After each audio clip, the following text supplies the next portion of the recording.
बघा,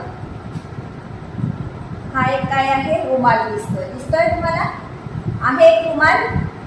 हा, आता मला हा रुमाल शिवायचा असेल समजा, म्हणजे रुमाल, मला एवढाच रुमाल तयार करायचा आहे. तर मला किती कापड लागेल, काय करू आपण, याची ही जी काय आहे लांबी आणि ही समजा रुंदी. आता हा स्क्वेअरच दिसतोय म्हणजे दोन्ही सारखंच, ठीक आहे. पण समजा एवढा करायचा असेल तर मला काय करावं लागेल, या लांबी रुंदी आणि हे मधलं पण कापड किती आहे आपण पाहिलेलं आहे याच्यामध्ये. आता समजा स्क्वेअर घेतला तर किती बसतात आहे 1 सेंटीमीटरचे चौरस, ते आपण पाहू. पाहिलं आहे हे आपण सगळं, अशा पद्धतीने आपण केलेलं आहे. पण तरी अजून तुम्ही गोंधळ करता ह्या दोनमध्ये, म्हणून आपण परत घेतोय. काय करू आता इथे आपण, समजा हा 4 सेंटीमीटर आहे याची लांबी आणि 4 सेंटीमीटरच रुंदी, म्हणजे ह्या चौरसाची बाजू किती सेंटीमीटर आहे, 4 सेंटीमीटर, ठीक आहे. आणि समजा मला एवढा रुमाल तयार करायचा आहे असे, तर मला काय करावं लागेल, हे सगळे मोजावे लागतील. 1 2 3 4 5 6 7 16, म्हणजे किती सेंटीमीटर लागतील मला, 16 स्क्वेअर सेंटीमीटर. काय लागतील, 16 स्क्वेअर सेंटीमीटर आपल्याला कापड लागेल, ठीक आहे. हा काय झाला याचा क्षेत्रफळ, ठीक आहे. पण मला ह्याला, हा रुमाल आहे माझ्याकडे, पण मला ह्याला फक्त लेस लावायची, बाजूनी चारही बाजूनी काय लावायची आहे, लेस लावायची आहे फक्त इथे. तर आता मला ह्या आतल्या चौरसांचं काम आहे का, आतल्या चौरसांचं काम पडणार नाही. मी काय मोजेन, फक्त हे मोजेन, किती झालं 4, हे मोजेन, हे किती आहे 4 प्लस 4, परत हे प्लस 4 आणि हे प्लस 4, ठीक आहे. एवढंच मोजेन मी फक्त, जर लेस लावायची असेल फक्त बाजूनी तर, ठीक आहे. किती आलं मग हे आलं 4 चौक 16 आलाय. आता समजा हा आपण एक टेबल क्लॉथ घेतलाय, एवढा आपल्याला टेबल क्लॉथ घ्यायचा आहे, दुसरा टेबल क्लॉथ आपल्याला घ्यायचा आहे. तर आपल्याला काय करावं लागेल, ह्याच्यात किती चौरस बसतात, किती चौरस सेंटीमीटर बसतात तेवढं आपल्याला मोजावं लागेल, पूर्ण चौरस मोजावे लागतील आपल्याला, बरोबर आहे. काय होतील, हा 6, हा 4, 1 2 3,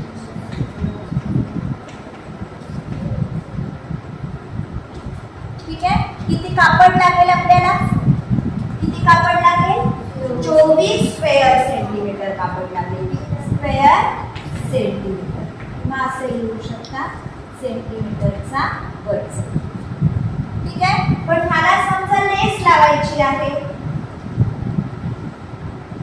तर आपल्याला आतल्या चौरसांचं काम नाही. काय करू आपण, त्या सगळ्याची लेस 6, इथली पण 6, या दोनची 4 आणि 4 8, काय झाली 6 6 12 8 20. ही काय आहे, फक्त लांबी आहे, स्क्वेअर सेट घातले, पूर्ण चौरस नाही, म्हणून ह्याचं युनिट काय असणार, फक्त लांबी, ठीक आहे, फक्त सेंटीमीटर. पण इथे आपण पूर्ण स्क्वेअर्स घेतले आहे, म्हणून आपले युनिट काय असेल, सेंटीमीटरचा वर्ग किंवा स्क्वेअर सेंटीमीटर, ठीक आहे. आलं लक्षात. मग आता हे लक्षात ठेवायचं तुम्ही, ही काय आहे, परिमिती आहे. काय आहे ही,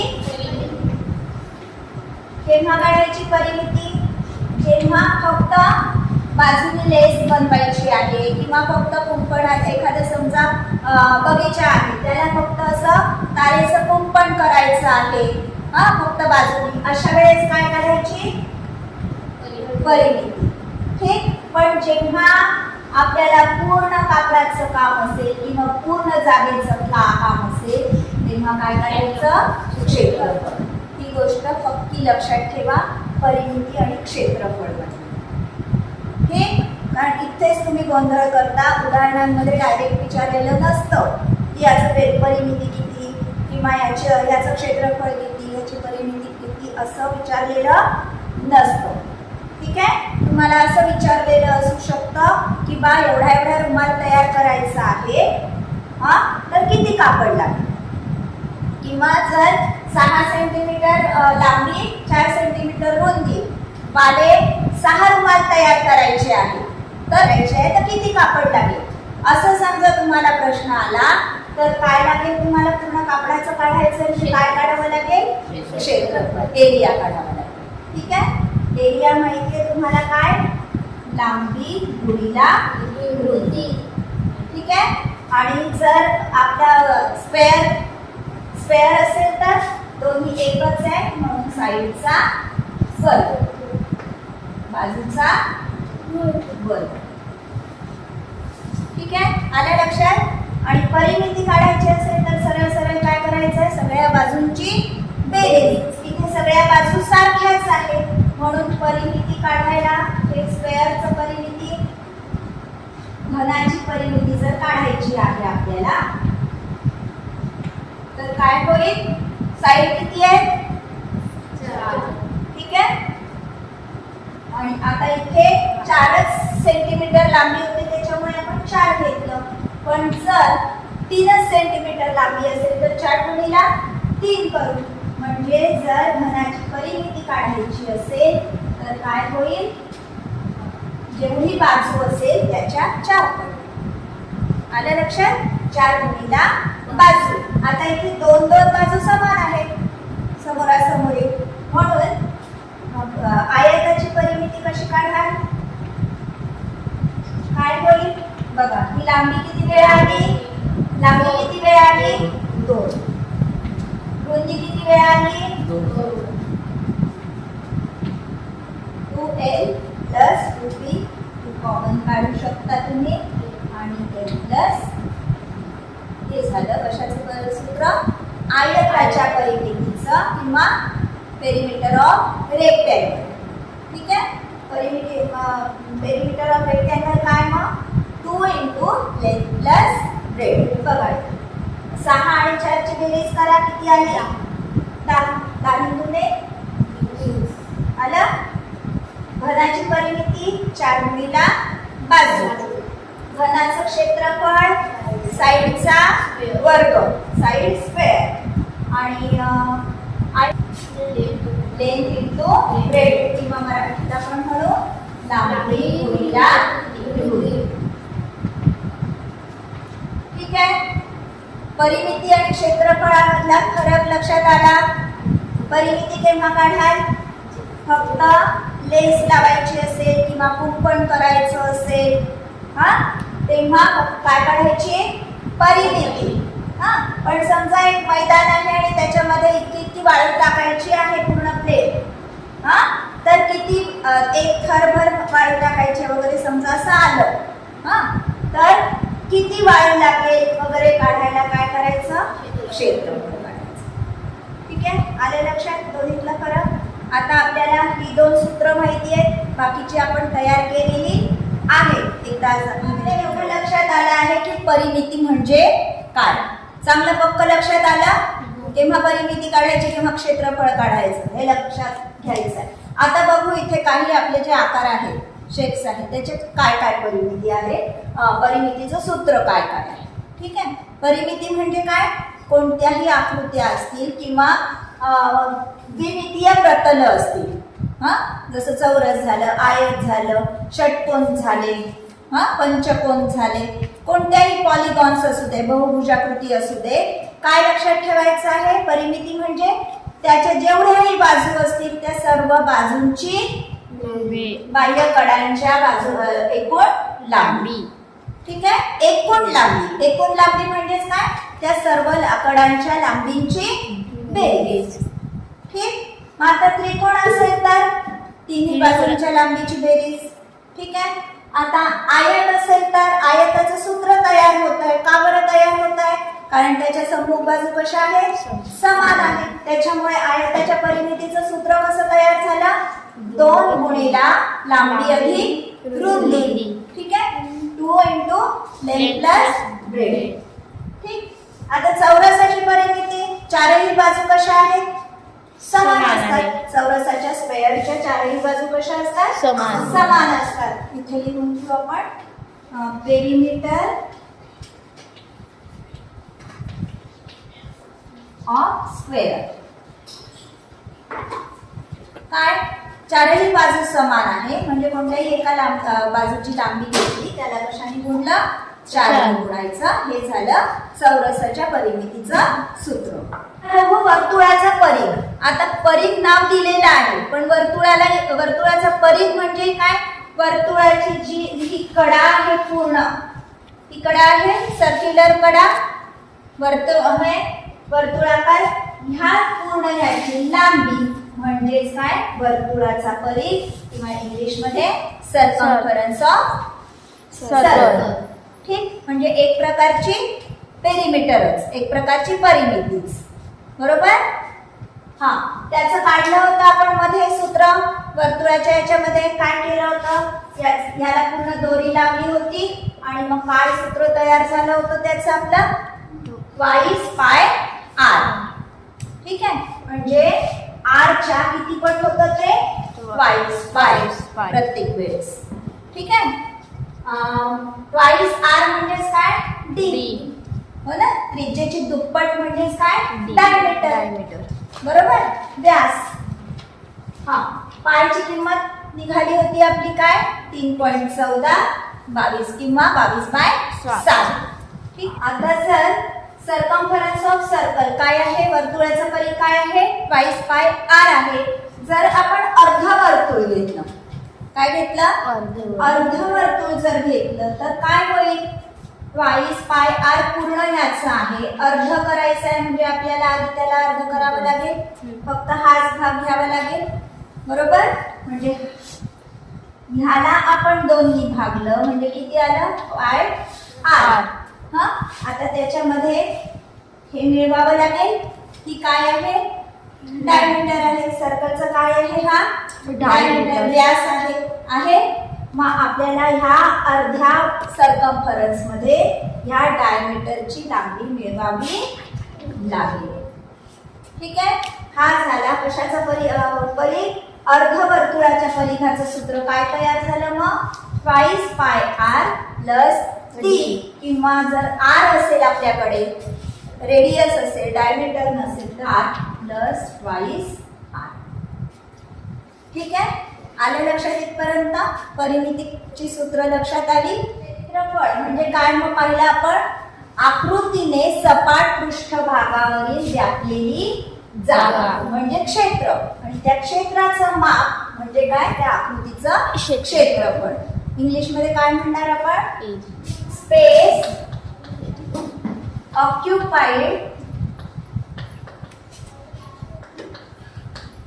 बाय शेप्स किंवा एखाद्या वस्तूंनी.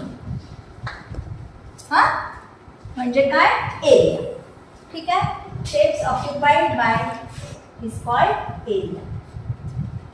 समजला? आता आपण आयताचं क्षेत्रफळ काढलं मगाशी.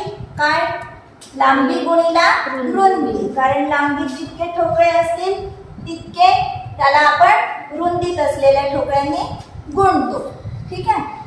आता आयताचं क्षेत्रफळ लांबी गुणिला रुंदी. चौरसामध्ये लांबी आणि रुंदी सारखीच असते म्हणून लांबी गुणिला लांबीच काय होईल? बाजू गुणिला बाजू एकच असते म्हणून सरळ सरळ काय होईल? बाजूचा वर्ग किंवा साइड स्क्वेअर. ठीक आहे. आलं इथपर्यंत लक्षात? आयताचं क्षेत्रफळ पाहिलेलं आहे काय? लांबी गुणिला रुंदी. याचे समजा असे 2 भाग केले तर हा एक काय मिळतो रे आपल्याला? कोणता काय मिळाला? हा त्रिकोण मिळाला. कोणता त्रिकोण मिळाला? आणि काटकोन त्रिकोण मिळाला. ठीक आहे. त्याचे बरोबर समान 2 भाग आहे म्हणजे या पूर्ण क्षेत्रफळाच्या काय होईल? अर्धा. बरोबर. म्हणजे ह्याचं क्षेत्रफळ काय होईल? मग या काटकोन त्रिकोणाचं पूर्णचं काय आहे? लांबी गुणिला रुंदी. हे कशाचं आहे? ह्या पूर्ण आयताचं आहे, रेक्टँगलचं आहे. ठीक आहे. त्याच्या अर्ध काय करू मग आपण? Half length into breadth. पण लेंथ ब्रेड कशाची होती? आयताची होती. ठीक आहे. ती लेंथ म्हणजे या त्रिकोणाची काय झाली आहे? काय आहे? बेस किंवा पाया आहे. ही लेंथ या रेक्टँगलची लेंथ म्हणजे त्रिकोणाचा काय आहे? पाया आहे. आणि रेक्टँगलची जी ब्रेड आहे ती त्या त्रिकोणाची काय झाली आहे? परपेंडिक्युलर म्हणजे या त्रिकोणाची ही काय झाली? हाईट झाली. काय झाली? हाईट झाली. ते आपण सगळी सूत्र याप्रमाणे कागदाचे कापून तयार केलेली आहेत. ठीक आहे. काय होईल मग? काय पाहिलं आपण? काय तयार केलं होतं सूत्र? काटकोन त्रिकोणाचं क्षेत्रफळाचं सूत्र 1/2 म्हणजे 1/2 गुणिला बेस इंटू हाईट. ठीक आहे. आलं लक्षात हे? हा. आता समजा समांतर भुज चौकोन आहे आपला. काय आहे? समांतर भुज चौकोन. म्हणजे ह्याचंही आपण कागदाचे कटिंग करून आपण तयार केलेली आहे सूत्र. काय केलं होतं आपण? हा भाग कापून इकडे लावला होता. परत काय तयार झाला? रेक्टँगलच तयार झाला. म्हणजे ह्या पॅरेलेलोग्रामचं जो जेवढा एरिया असेल तेवढाच एरिया ह्या रेक्टँगलचा येईल. हा. रेक्टँगलचं काय सूत्र आहे? Length into breadth. ती ब्रेड जी आहे रेक्टँगलची ती पॅरेलेलोग्रामची काय झाली? हाईट झाली. म्हणजे मग काय झाला? हा झाला बेस, ही झाली हाईट. मग पॅरेलेलोग्रामच्या एरियाचं सूत्र काय तयार झालं? समांतर भुज चौकोनाचा क्षेत्रफळ बरोबर काय तयार केलं होतं आपण? Base into height. ठीक आहे. आपण वर्तुळाचंही क्षेत्रफळ तयार केलेलं होतं. वर्तुळ घटकामध्ये त्याच्या कळ्या कापल्या होत्या आणि त्या अशा अशा लावल्या होत्या. काय आलं होतं आपलं सूत्र? पाय आर स्क्वेअर. हा. जर पूर्ण वर्तुळाचं काय काढलं होतं आपण सूत्र? पाय आर स्क्वेअर. आता समजा अर्धवर्तुळ म्हटलं तर काय होईल? अर्धवर्तुळाचं क्षेत्रफळ सांगा. अर्धवर्तुळाच्या क्षेत्रफळाचं सूत्र काय होईल? अर्ध. हो ना? एवढाच भाग येईल ना. मग पाय आर स्क्वेअर बाय 2 किंवा 1/2 पाय आर स्क्वेअर. आलं लक्षात? आता समजा ह्याच्या आतून इकडचं दिसतं आहे का?